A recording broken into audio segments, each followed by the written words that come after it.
ഇടുക്കി പെരുവന്താനം അമലഗിരിയിൽ സ്വകാര്യ ബസും കെഎസ്ആർടിസിയും കൂട്ടിയിടിച്ച് 13 പേർക്ക് പരിക്ക്. ദേശീയപാതയിൽ 1 മണിക്കൂർ ഗതാഗതം തടസ്സപ്പെട്ടു.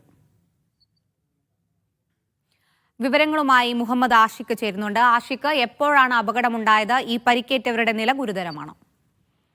പക്ഷേ ഇന്ന് വൈകിട്ടാണ് കൊട്ടാരക്കര ദിണ്ടിഗൽ ദേശീയപാതയിൽ അപകടമുണ്ടാകുന്നത്. സ്വകാര്യ ബസും കെഎസ്ആർടിസി ബസും കൂട്ടിയിടിച്ച് അപകടമുണ്ടാവുകയായിരുന്നു. പെരുവന്താനം അമലഗിരി സമീപത്ത് വെച്ചായിരുന്നു ഈ അപകടം നടന്നത്. കുമളിയിൽ നിന്നും കോട്ടയത്തേക്ക് പോകുന്ന സ്വകാര്യ ബസും കോട്ടയത്ത് നിന്ന് കുട്ടിക്കാനത്തേക്ക് പോകുന്ന ബസും കൂട്ടിയിടിക്കുകയായിരുന്നു.